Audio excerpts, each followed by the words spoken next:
I think we should actually start with World War I.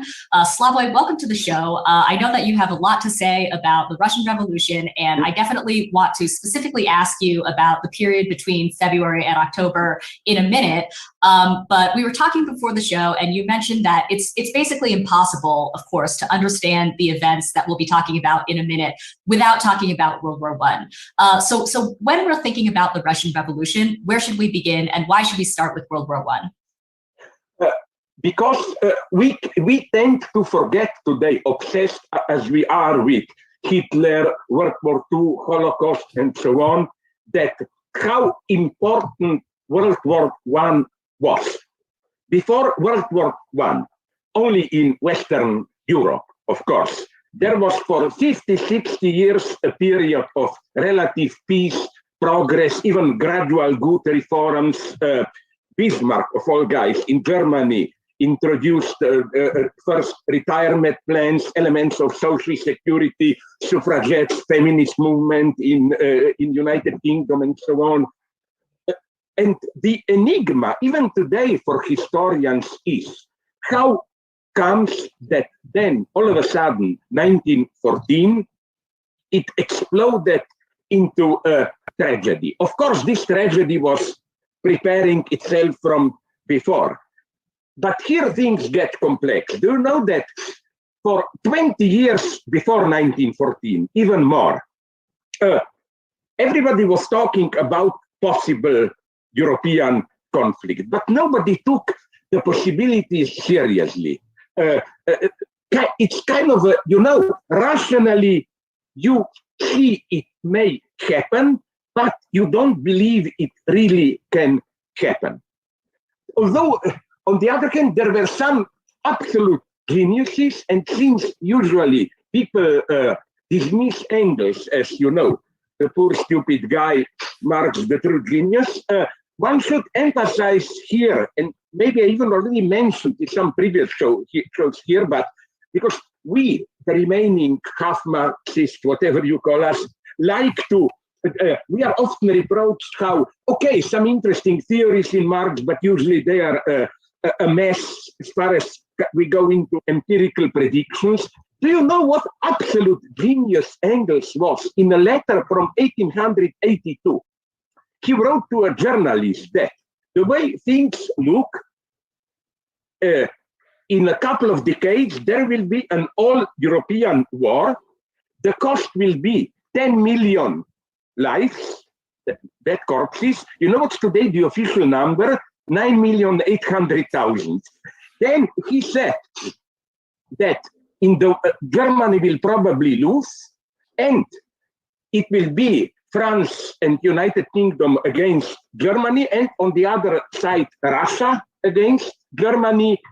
And he said maybe the result will be Engels, a revolution in Russia. And then comes the true stroke of a genius. He adds that if Germany loses the war, it's a high probability that in around 2 decades, there will be another. It's breathtaking. Engels had an incredible practical sense. No, we Marxists are not the stupid guys who have our dreams and so on. It was so...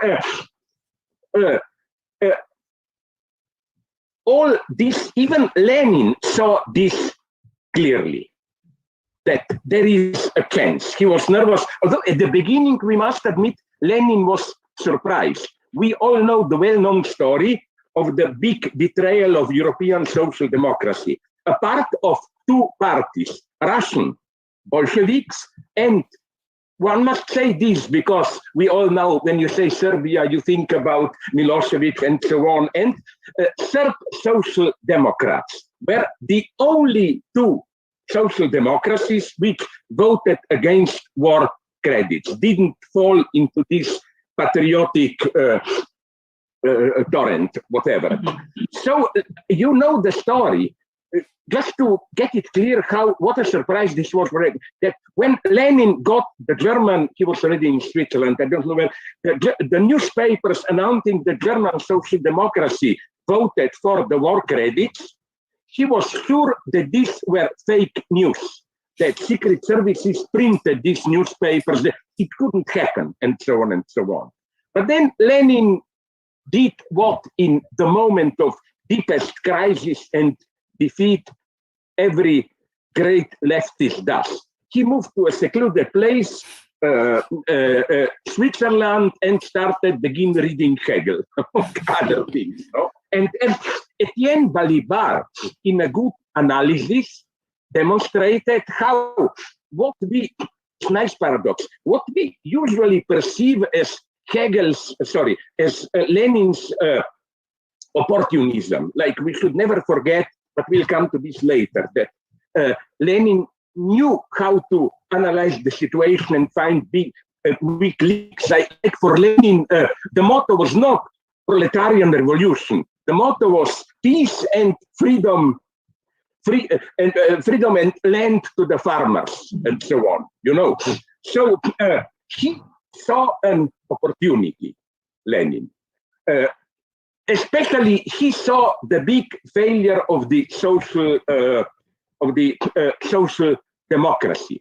Maybe just to finish with this World War I, you know why this is important? Because we tend to forget today, with all this focus, and it is an undescribable horror of Holocaust, World War II, what horrors were nonetheless happening in the 19th century, when imperialism was fully blowing, progressing, and so on. Like, sorry if I repeat myself here, but it's so important to know this. Like, when people say, but never there were such mechanized mass murders and so on. Yeah, but are we just aware, if we look at them from today's perspective, are we aware of the undescribable horror, for example, of the Opium War, 1842-44 in China? What people don't know, they usually think, yeah, China was a country in inertia, weakened already. No, in 1820, China was by far the strongest economy in the world. Not per capita, it was United Kingdom, but brutto altogether. And you know which was the second strongest economy in the world? India, at that point. And then it was the result of colonization that first India went to ruin. It's also not true what some say, but nonetheless, British colonization to India brought organization and so on. No, in 19th century, there were much stronger hungers and chaos under British colonization. They just did what they already learned in Ireland, how to simply isolate the part where hunger is. But let's not lose time with this. What I want to say is that what happened, my God, is that then it was a big business of exchange tea for opium. The British, to be brutal, didn't like Indian tea. They preferred the Chinese tea. To pay it, they were selling opium to China. And it was an incredible human catastrophe. I mean, millions of people addicted and so on. So then the Chinese emperor, a relatively progressive young guy, wrote to Queen Victoria, pleading her, look, my society is destroyed. She even didn't answer him. So he just prohibited the import of opium. Declaration of war from England, some other countries. You know with what excuse? And I'm coming to my joke. It's incredible. The excuse was that free trade is the basis of civilization. So if you prohibit free trade, you make a step into barbarism, and it's a duty of civilized nation even by a war to bring you back into shared market. Now, you notice the result of this. In 20 years later, around 1845-50, do you know that Chinese brutto product fell by 2/3? What was the strongest economy? It was simply chaotic, impoverished, and so on. Okay, I will not go into details. Just one more thing is worth mentioning here. sorry, I cannot resist saying this. It's a beautiful sarcasm. When people tell me, but okay, things were done like this at that point, you know, my answer is this one. But imagine, since humanitarians like to measure the humanitarian record of other countries with today's standards. Okay, let's apply today's standards to United Kingdom. And I like this dream. I once used this in Mexico, I got an applause. Today, the big bad guys are cartels from Colombia and Mexico. What if they were to exert a force on their country to declare war on countries so that Mexico and Colombia would declare war on United States for trying to prevent the peaceful export of opium and other drugs? That's what was done at that point. When we are so focused on 20th century horrors, we tend to lose from sight the absolutely breathtaking horror of it. That's okay. Let's not get lost. But what my point is this one: it wasn't just the war; it was the end of a certain model of development to which even Engels, now comes the relatively bad news from Engels, a trap into which even Engels got caught when in around 1800, towards the end of his life, 91 to, he wrote a well-known introduction, I forgot to which text, I think Class Warfare in France, where he says, maybe, it was the time when German social democracy was winning votes, maybe we will even not need a revolution, maybe simply, gradually, we will win by voting and there will be a peaceful tradition. Another mistake of Engels, which is especially actual for us today, is that he was obsessed with standard image of who is a proletarian. You know, that's an interesting analysis. In every epoch, one specific strata becomes the symbol of proletarian. At that time, I would say it was either steel workers or miners or something like that. Like that's the true working class. And Engels didn't see enough how already at that point, third world exploitation and things like this were integral part of capitalism. The only way to understand capitalism is not to focus on this most developed modern proletariat, but to include all those, to use terms of David Harvey, whose work is non-valorized. It's women, it's those whose environment is ruined, and so on and so on. You know where this Engels mistake shows clearly? Like, till the end of his life, he was opposed. I don't care about it. I'm not a nationalist, but our enemies here use this all the time.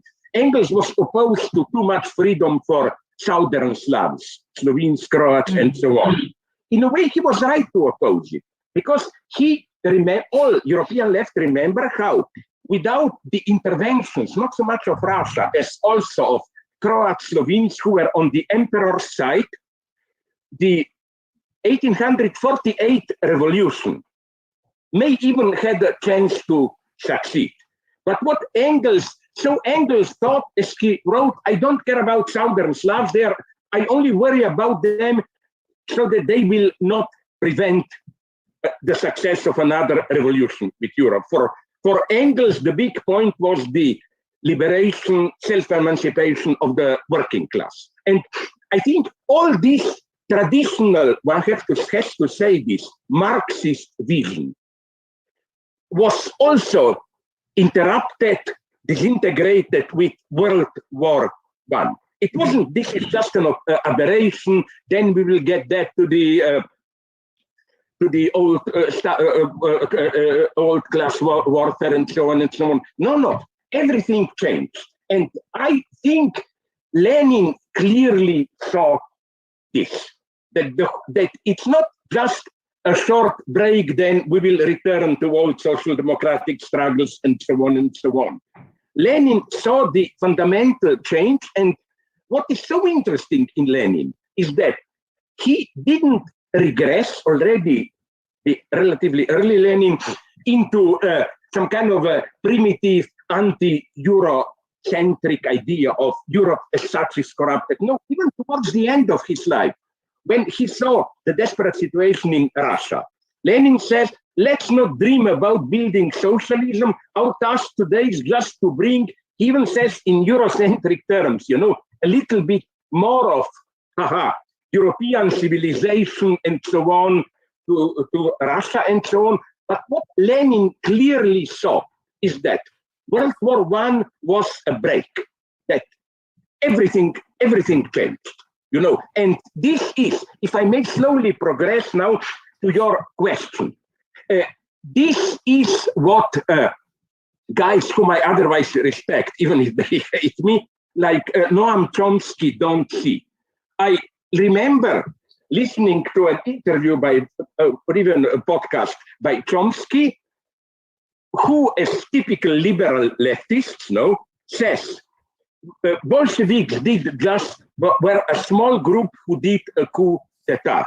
The true Marxists were the Mensheviks, who simply followed the official Marxist dogma, which is this succession of stages. The idea was, how can Russia do a more radical revolution when they are not even properly in the bourgeois revolution? So the situation is not yet right. The first revolution, this meant February, must be a bourgeois revolution, bourgeois democracy, develop capitalism. We need to create the proletariat, and then we will do it. Lenin, first, this is not, incidentally, this is not an adequate image. Read history precisely of those months, and you see that, yes, on the one hand, Lenin may appear as a madman who, in his famous April thesis, saw and advocated the possibility of a revolution. But although, even at some point, the majority of the Bolshevik, whatever it was called, Politburo, Central Committee members, although they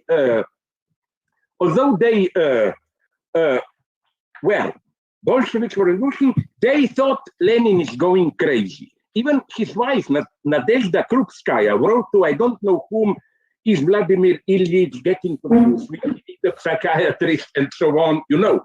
But on the other hand, it's not just this.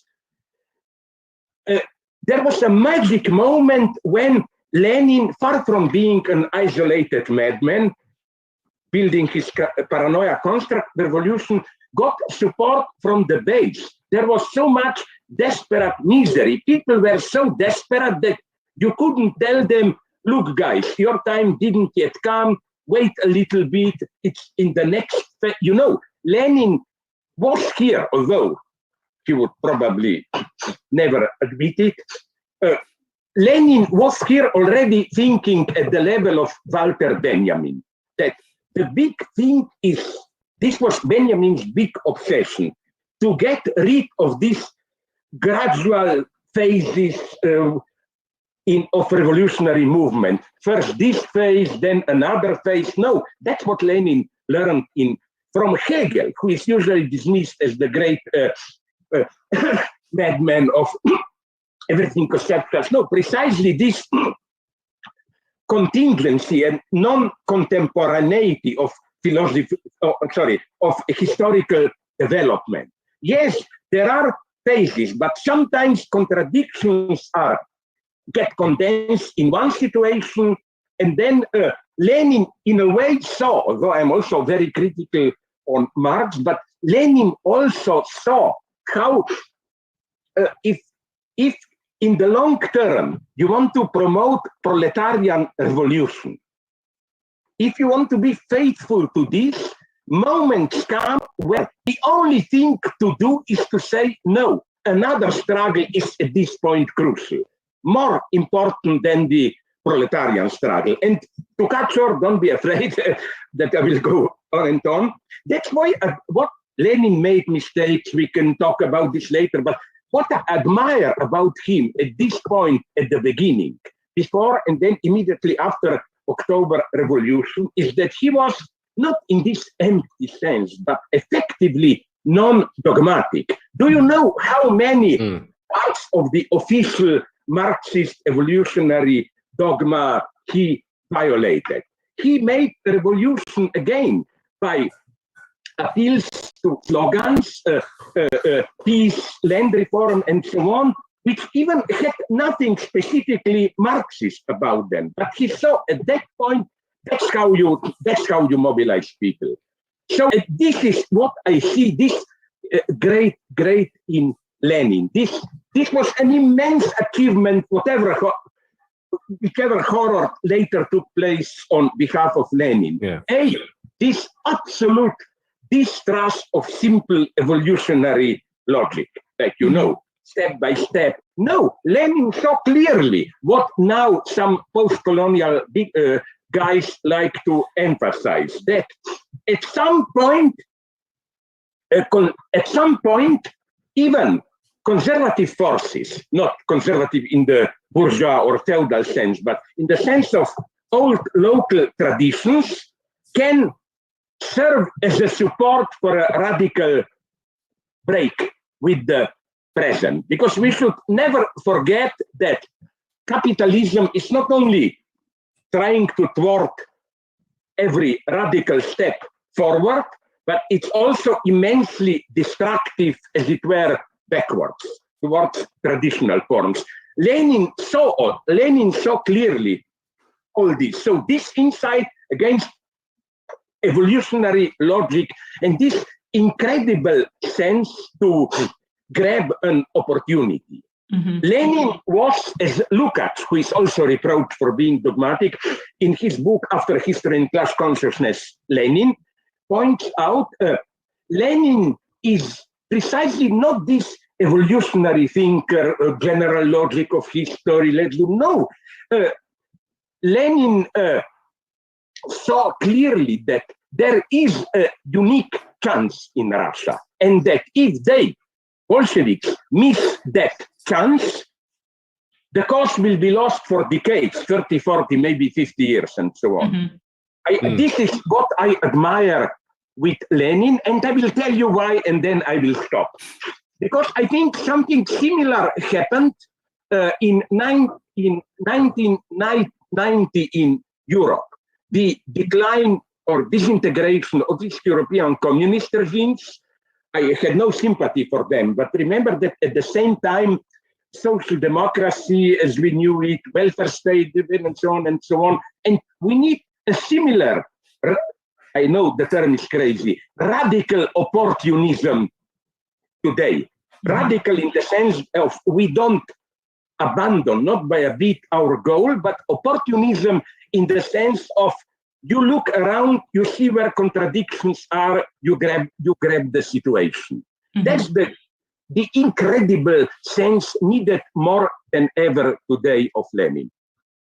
Yeah, and that's what I always find striking is that he was both this man of letters, this very well read, well spoken, excellent writer, thinker, etc., but also a man of action, in a way that seems almost totally impossible to imagine today. Like a man like that, a man that is both an intellectual, for lack of a better term, and also this kind of incredible man of action that just seems like totally anachronistic today, totally impossible. I just wonder, like, if why was it possible back then and it's not now? Like, why can't that kind of person exist now? I have my own almost a conspiracy theory, a mythic theory.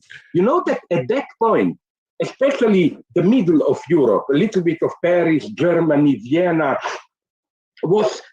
it's a primitive sociological theory, was a miraculous place. Adorno, when he analyzes in some of his writings for it, Vienna around 1900 and later, and says precisely because of a relative backwardness of Austrian-Hungarian Empire, because intelligent, active people didn't have a proper space in economy or in state apparatus to realize their potentials.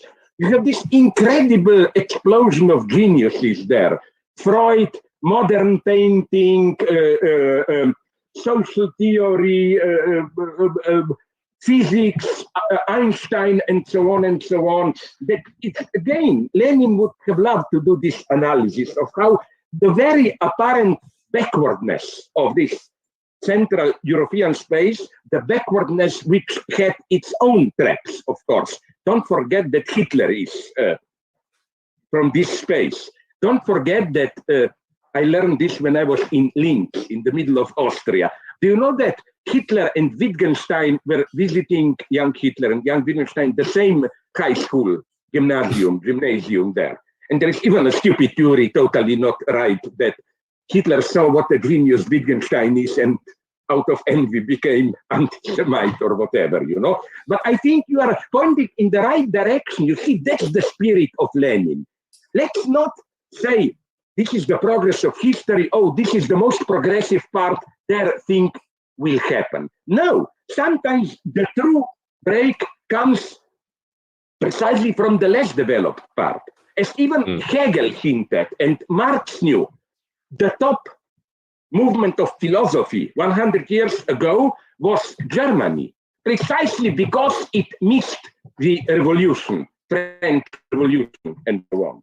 You know, that was the spirit of Lenin. Right. So I want to now ask about some of the more controversial aspects of Lenin, which you alluded to earlier. Yes. Yeah. So, you know, when we had you on, Slavoj, to talk about the French Revolution, you offered what I thought was a very interesting and useful corrective to some of the standard liberal narratives around the Jacobins and the terror and Robespierre. It's true. I mentioned this, I think. Sorry. If you are a humanitarian who think Robespierre went too far, Danton, no, it's proven now. Danton was corrupted. He was guilty. Yep. Robespierre did nothing wrong. I'm paraphrasing a little bit. Anyway. Wrong, the tragedy, Badiou, Alain Badiou, my friend, who loves Jacobins, even admitted. Yeah. The problem with Robespierre was even that he saw where the constant state of terror is leading, and he was, in the last year of his reign, Robespierre opposed with the idea how to limit terror. And then he made a crucial mistake, because with terror, moderate by today's standards, he alienated, of course, the right wing. But then, in a desperate attempt to calm the situation, to establish a balance, he also did a purge of those sans-culottes, the left, and then he found himself in an empty space. Sorry, go on. Yeah, I mean, but you know, when you bring this up, and that, of course, leads me to the Red Terror, right? The Bolsheviks, after the October Revolution, undertake a program to consolidate their power, which, among other things, leads to the creation of the secret police, the Cheka, and then, of course, during the Russian Civil War, this group will carry out what we now call the Red Terror. And the reason why I wanted to ask you about this is because, if I'm not mistaken, the Bolsheviks modeled their program of, stamping out counter-revolutionary activity on what they understood the Jacobins to have done. So I suppose my question for you is, how should we understand this time period, or how should we understand the Red Terror? I agree, it's an ambiguous, difficult period, but again, we should clarify some things. I forgot the name of a British general. You know, when there was a civil war, all the world powers joined in it against the new Bolshevik regime. This, from big known fellows, like even the writer, British kid, popular, Somerset Maugham. He worked as a Russian agent, was sent with immense amount of money to undermine the Bolshevik. And you know what's important to know? First, if you do the inflation-adjusted account of how much money Western powers spent, we are talking, I read in a recent history account, of sums approaching $1 trillion in today's terms. So it wasn't a small operation. Second thing, remember that when at some point Kolchak, the admiral, who was the most dangerous of counter-revolutionary heroes, he held more than 2/3 of Russia, even beyond Ural. At some point, Bolsheviks held only, I think, about like 1/7 or even 1/9 of a Russian territory. So what I want to say is this. There was, of course, a kind of unofficial embassy. A British general worked there to help Kolchak, and that some left guys should reprint this. He wrote after the defeat of the counter-revolution his memoirs, very honest. You see, we should learn from honest conservative opponents, because he worked for us. He said that whatever you say about Bolsheviks, he was shocked by the terror of these white armies. Mm-hmm. You know what was the typical story? Bolsheviks were maybe a little bit rough, blah, blah, but not really. So Kolchak came and did what? Incredible purges, returning land to rich landlords and so on. That's not only with Trotsky's ingenious military machine.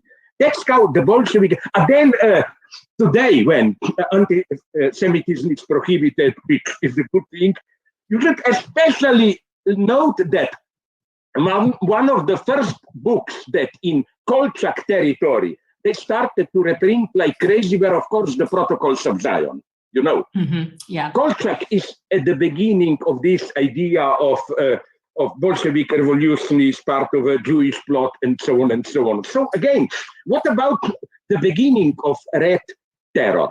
Now it's so interesting to read. Good, they don't have even to be biased by our leftist views. Good witness account. For example, you can download it for free on, I don't know where, YouTube. Bertrand Russell on the theory and practice of Bolshevism. He has many complaints, but he admitted that at that point, 1919 or when, that in spite of the terrible situation, military and so on, he didn't have any problem of contacting the opposition persons, Bolsheviks, all other who were still there, talking with them. You know what's the problem? You know how Red Terror began? Lenin, till that period, till 1920, I think, do you know, and this gives you a flair, an idea of the situation there. You know that Lenin was simply driving around just with a chauffeur in his car. You know what once happened to Lenin in, I think, mid-1918? He was stopped out of Moscow on his way to deliver a speech to some high school conclusion of the he and his driver were stopped by a gang who took the car and didn't recognize them and just they walk away. So then Lenin and his driver somehow reached the nearest police station. There, they didn't believe him that he is Lenin. The madmen go and so on. And you know how that attentat on Lenin happened? He was returning to Kremlin again in a car. And some women gathered at the entrance to Kremlin started to shout at him, "You screwed up, blah, blah, blah." Lenin stopped the car, went out, began to talk with them, and then there was then Red Terror was strictly a reaction. At the same time, you know, another figure, now I will say something horrible, but another figure to be partially rehabilitated is the one who is today painted as the ultimate evil, the founder of Czechia, Dzerzhinsky. He was an incredibly interesting person. Read the biography of him. He always tried to limit the terror. He saw the human costs. And it was because of him all the time after the end of Civil War, after 1920, he all the time put the pressure on Politburo. Listen, these guys are already 2 years in prison. Let's release them. And then later, before his death, his big activity was to organize for literally 2-3 million homeless children wandering around Russian big cities to organize this. So again, The other thing is that, it wasn't that we had a nice democratic order and then evil Bolsheviks are introducing terror and so on. Don't underestimate, again, the absolutely terrorist nature of the counter-revolution. That's why Bolsheviks won. Not only because Trotsky was a good organizer, jumping up and down on his legendary train or whatever, No, it also don't underestimate it.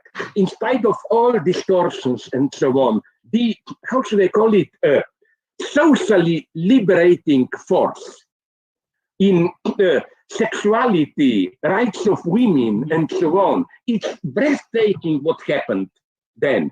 Not only instant legalization of homosexuality, but even freedom of women and so on. This survived, even, I forgot the title of the movie, till late 20s, a little bit of it, when, I even don't know who shot it. There is a famous movie about a young husband and wife. A friend visits them and the wife falls in love with both men, and then they lead a life, marriage in tree. Then there are some problems, but everything is taken quite normally and so on. It was, again, it was an incredible period, incredible artistic productivity. I mean, we underestimate to what extent Stalin, not so much late 20s as early 30s, changed not only political situation, but also the entire cultural scene. And to make one big distinction, we can go on if you want later, but I like this superficial signs of deeper distinctions. Like, with all his, but he wasn't very paranoid. Paranoia, like enemies arrest them. Two things strike the eye always with Lenin.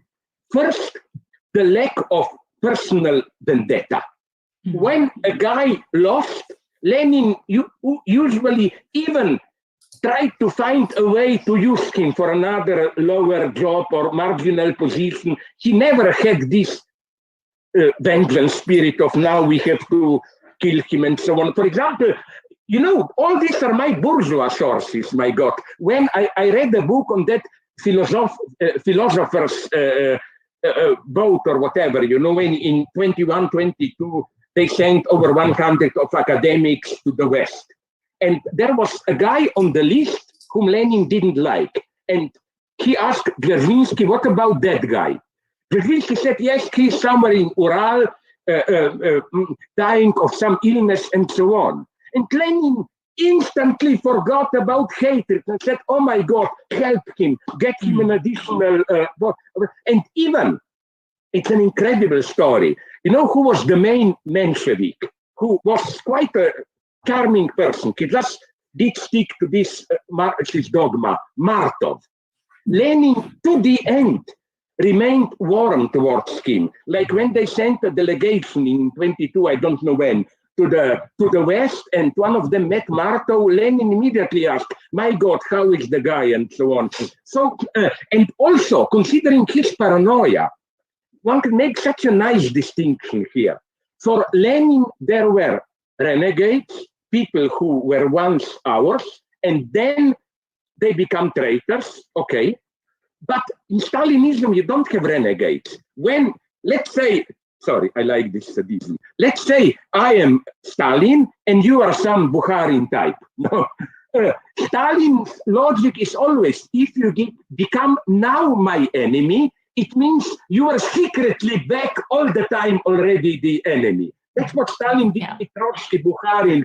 Trotsky joined the revolution just to betray it. There is no renegades. From the beginning, you must have been a traitor. Another thing, Lenin, it may sound a little bit dogmatic, but I think it's a correct category. Like to use the category of objective responsibility. You may be a good humanitarian, but you are doing things which objectively in this situation serve the enemy. Stalin is doing something else. he immediately subjectivized this. Stalin doesn't say you are objectively serving the enemy. Stalin says, no, if you objectively serve the enemy, it means that you are their spy, and so on and so on. It's a totally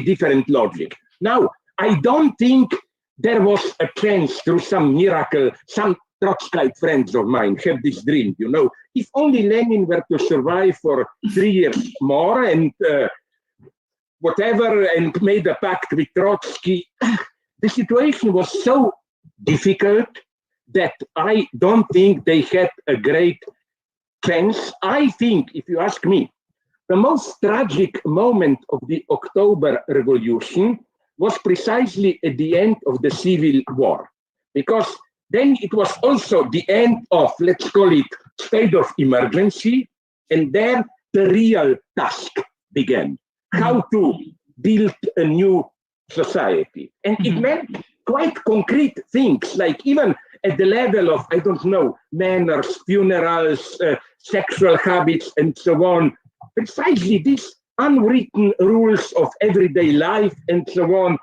This was, if you ask me, the true defeat. But my final point, you will like this answer, when people don't jump too quickly from Lenin, Cheka, and so on to later Stalinism. You know which theory I love?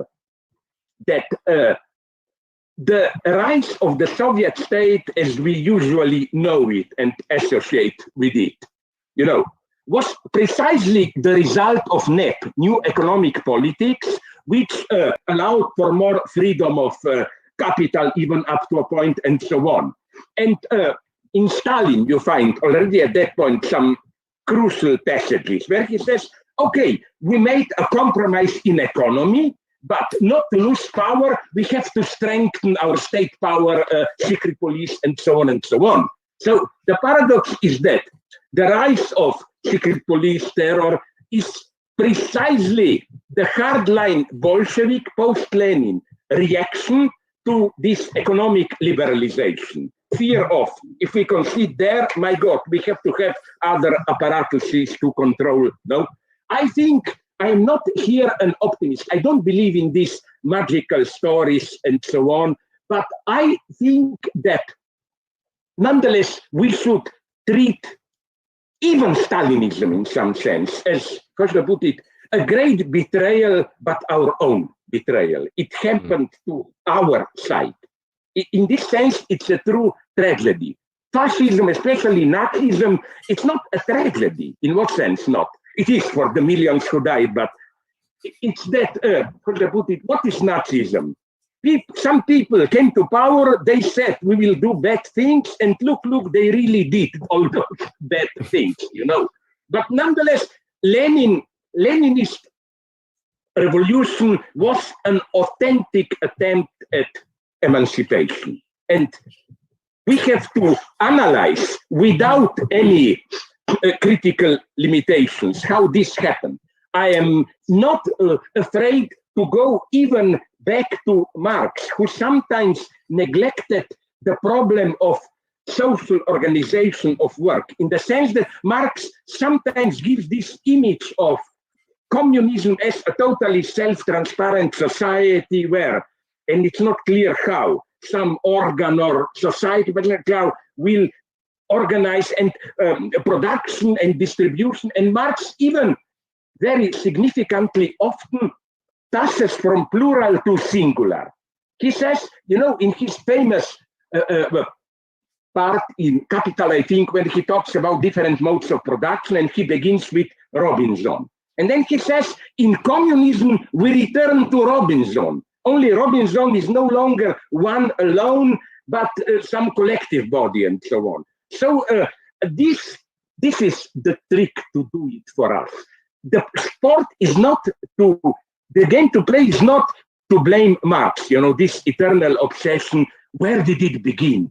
Did it with Stalin, with Lenin, with Marx, with Jacobins, with Oliver Cromwell, who is another of my good guys? Because I think if we play this game, the definitive answer was provided, although I don't quite agree with it, by Adorno and Horkheimer. The break is at the very beginning. That's the thesis of their dialectic of enlightenment, that with the first primitive caveman magic, I sacrifice that animal so that whatever, manipulation is already there. So we shouldn't fall into this. On the other hand, we should learn from conservatives in the sense that, again, we shouldn't fall into this trap of gradual progress. The passage from classical Marxism to Leninist Bolshevism and then to Mao, it's not a simple expansion from Western Europe to Russia, from Russia. No, in some sense, what, again, the great conservative, my God, Eliot says that with every really new work of art, in some sense, the entire past changes also. No, after Lenin, you cannot read Marx the same way, even if Lenin went much further. And it's the same with Mao. I'm very critical of some Mao's things, and this is what confronts us today. To do what Lenin did in today's situation. Sorry, go on. No, I was just going to say, leading from that, I want to go back to something that you mentioned, the end of the Russian Civil War and Lenin, because I a few years ago, I believe, you wrote an article for NLR, for New Left Review, where you look at some of Lenin's writings right after the Russian Civil War. And in one text in particular, he uses the analogy of a mountain climber who's scaling a mountain. It's so good. So I was just going to add, so the analogy is, a mountain climber who's scaling a mountain, reaches an impasse, and has to move backwards in order to find another path to move forward. Yeah, so I wanted to ask you why you find that text and that analogy so useful. Because Lenin is very clear there. His answer is not this evolutionary. We should stop at that level. No, he says literally, we should go all the way back to the bottom and begin again. And this is what Lenin did already in the October Revolution. He didn't just say we should change Marxist standard view of proletariat. No, he, in a way, by putting accent on farmers, all that stuff and so on, Lenin was so refreshingly open here. That in one of his texts from that period, after the end of the Civil War, Lenin says, we have a paradox now. We have a party representing working class on power, but practically all the working class is dead. No one that we can. Lenin was absolutely open. But you know what's so great about Lenin? The usual social democratic evolutionary guy would have said, oh, stop. So to be an authentic working class party, we should step down and develop working class. No, Lenin, in this crazy paradoxical situation, radical party on power without working class, practically. Lenin just in principled but pragmatic way asked himself, but what can we do? What can we do? And he found a way in this modernization, especially simple civilization, not in the Western racist way, but nonetheless. So this is also what we have to do today. If we were to have more time, the guy who is a problem today is, you should do something, Jacobin, about it. It's incredible paradox. Maybe he's the most important intellectual today. Did he do something about Wang Huning? He's now one of the 7 members of the standing committee of the Politburo, the 7 who basically run China the strongest. And it's incredible what he did. 30 years ago, he wrote a book called America Against America. As a young guy, he visited the United States, and in a very intelligent way, he saw all the deadlocks already that led to Trump, populism, social disintegration, and so on. And his big obsession was how to prevent that this will happen to China also. And now it is happening to China. And so the idea is that he's the brain behind the Chinese president's recent measures. Will they succeed? My point is this one. yes, in our media, you just hear what they do to Uyghurs, to Tibetans, intellectualize, and so on. It's true. I don't agree with that. It's horrible. But it's a wrong repressive answer to a very real problem of today's capitalism. A week ago, even less, I had here in Ljubljana a round table with Yanis Varoufakis, my friend, who in some sense is even more crazy than me, in this radical sense. But he said something which maybe it's a rhetoric exaggeration, but it's right. He said that didn't we notice that capitalism as we knew it, liberal democratic capitalism, is in the last years de facto disappearing? Because there are so many strange phenomena. Like, you remember a year ago, on the very day when it was reported that in United Kingdom, brutto product fell for 20%, and in United States similar, stock markets went up. So it's as if this division between, let's call it real capital and speculative capital, exploded open. Then next thing, how we are today witnessing what one cannot but call Keynesianism at reverse. We are printing immense amounts of, I would like to have some of those in power, banks, immense amounts of money, trillions. But they are not invested in a Keynesian way into, let's call it, real people's needs, production, maybe a small part. It all remains within these speculative circles, like a big company like Volkswagen had to be saved.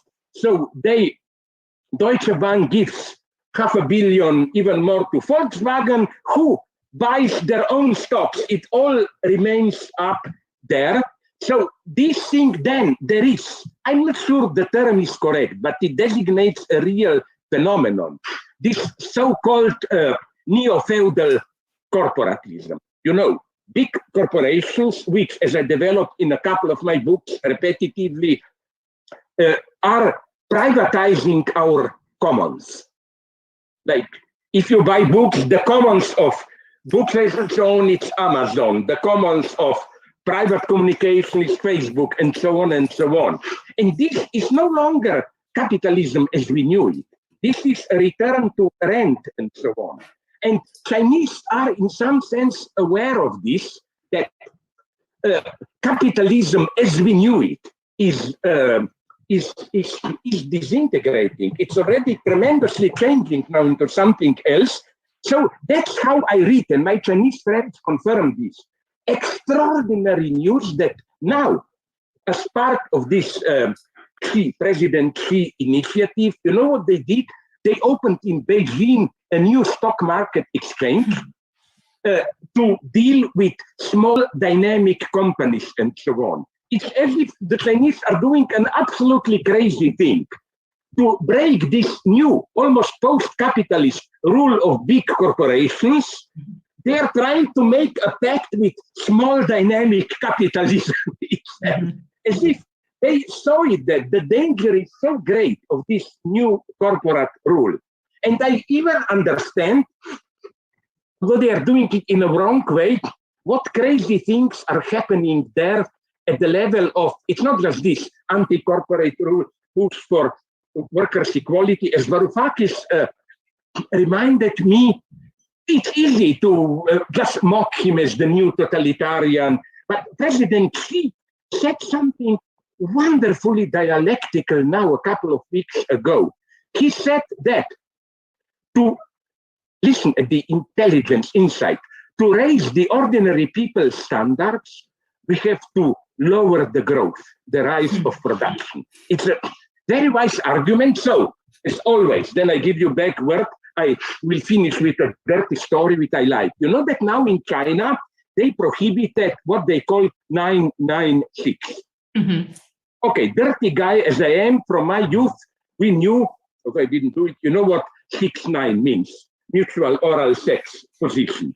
And I've heard of it. My God, What is this China that the party is now even prohibiting certain sexual position? No. And then I learned what it is.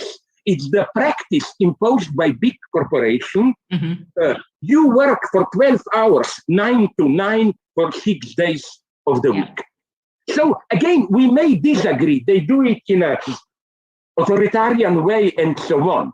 But they, much more than we in the West, they are confronting the right problems. I'm just afraid that maybe it will not work. But I think that their failure will be something horrible for the entire humanity if they fail. Because again, they take problems much more seriously. They see the basic problems much. And again, what I'm saying is that this guy, Wang Huning, is defining himself as a neo-conservative. In his books, he quotes positively Alan Bloom, the closing of the American mine, Huntington, and so on, all that stuff. This is his limit. I think that he sees all these topics that even conservatives today see, the social disintegration and so on. What he doesn't see, I think, is that so what he doesn't see is that this, let's call it, without this time, without any evil connotations, soft fascist version, because this is the dream of fascism. Let's keep capitalism, but in a more balanced way, counteracted by social solidarity, values, and so on and so on. I don't think this solution in the long term works. But it's extremely important. Sorry. No. Well, on that cheery note, it is October. It is not only the the anniversary of the revolution in Russia, but it's also the month of Halloween movies and horror movies. The #1 movie in America is the latest version of Halloween. We just wanted to wrap the interview by asking you what are some of your favorite horror movies? I must tell you that I don't like.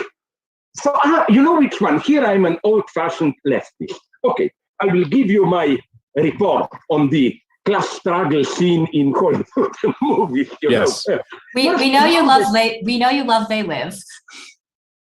Yeah, but I didn't want to repeat that. Okay.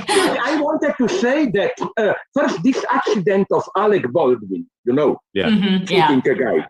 I met people who knew him. And they told me, some guys in Hollywood, that, don't underestimate him. He is not this usual caring liberal who makes a big statement about we only have one earth and so on, and shouldn't lose it. When there was some 10, 15 years ago, a strike of all these ordinary people in Hollywood, those who carry cameras, who do the costumes, Alec Baldwin did something extraordinary. He connected with them and then used all his links to big stars to mobilize them. And the strike was a success. Not many people do this. So-called conscious Hollywood guys, they much prefer this bullshit of we only have one word, war never. Like this pacifism.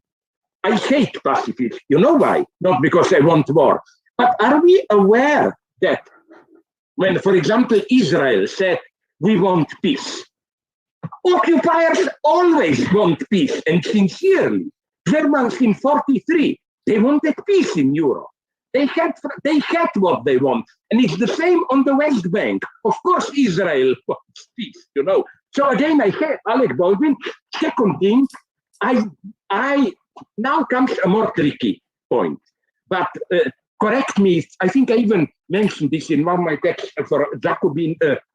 Sorry to tell you this, I don't like Nomadland so much because it comes for me too close to what I call class warfare identity politics, as also those precarious workers who don't have a permanent home, they also have their way of life. Don't romanticize them.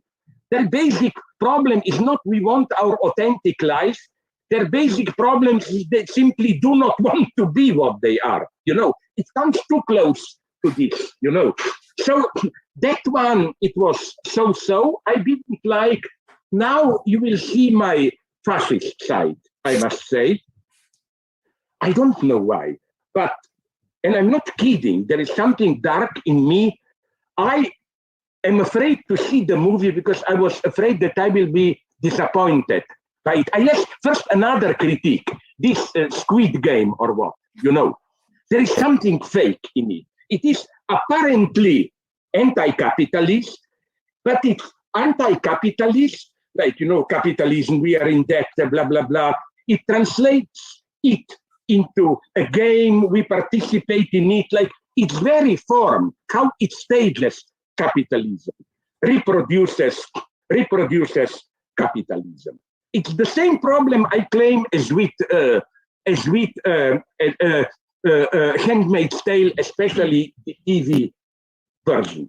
You know, under the pretext of, oh, what a horrible thing that society is, they basically allow you to secretly enjoy all your anti-feminist cliches. Like, all my friends, leftists, even many women, are fascinated. Oh my God, they do this to women. You know, there is a great industry today of false anti-establishment, anti-capitalism, which under the pretext of it doesn't allow you to enjoy it.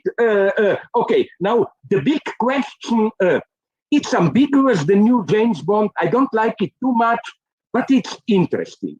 And I'm not for this usual solution, let's have a black woman, you know, young, who will play. No, this is just politically correct, apparent anti-sexism. Just if they want to do it, something else. But the one I like, it's a little bit fascist, but I fall for it again. And now you will immediately cut the link, probably Dune, the new Dune. Mm-hmm. Yeah, I liked it too. I like, sorry? Yeah, but you know that we are in danger. We will soon be attacked for being proto-fascists or whatever, and so on and so on. Of course, many people take it for a portrait of a fake fascist revolution, whatever. But I like writers, and I think Frank Herbert was the best here, who better, I think, that Lord of the Rings and so on, who paint such a wonderful image of a whole universe, of a whole new society. No? So again, my lesson is this, a very sad one. Everything that appears anti-capitalist is not necessarily anti-capitalist. You know, it's the same, my eternal joke, don't you agree? If you look for true capitalism in visual arts, are these biennales, every 2 years, and it's big business, but as a rule, the ideology is, and they even admit it, we know we are all part of capitalist machine and so on. Yes, they say this, but you know, it's like that Marx Brothers joke, you know, warning, this guy looks as an idiot, acts as an idiot, but this shouldn't deceive you, he is an idiot, you know. It's what this and that. No, they admit they are slaves, they are part of capitalist reproduction, these all progressive artists and so on, visual, but no, but they really are parts of capitalist reproduction. So I think we should, in the Leninist spirit here, be again active, principled opportunists. Be ready everywhere to see a potential progressive truth. Don't fall into this dogma that if a movie is depressive or whatever, that it's necessarily progressive. I agree 100%. Do you have, now open your heart. Do you have, I know, blah, blah, blah. Do you, what are your favorite productions now? Movies, TV series, and so on? I quite like Dune as well. I also quite enjoyed White Lotus. I thought the satire was pretty sharp in White Lotus. That small Hawaiian hotel. You know, yeah. Exactly. I liked White Lotus too. Yeah. Yeah, but here comes my bourgeois side. But it's such a desperate world. You can sympathize literally with nobody there. Maybe with some women, but I cannot even choose which of the three main male characters. That hotel manager or that guy, one of the most disgusting scenes, you remember at the beginning, he shows his testicles, do I have cancer?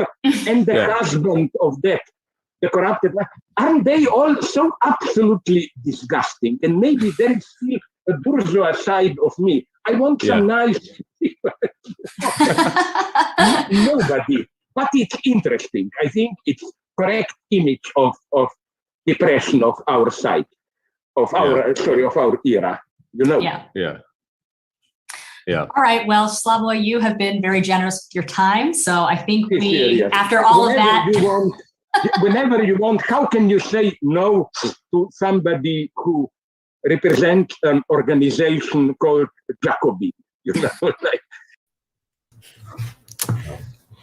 How can you say no to someone who represents an organization called Jacobin? You can't. I didn't. You can't. That's how we all got roped into this. Indeed it is. And now you all know both Slavoj Zizek and Nando are pro-Dune. I actually haven't seen it yet, so. Yeah, I also haven't, and would probably like to this weekend. So if you're in New York, no, I'm just kidding. Yeah.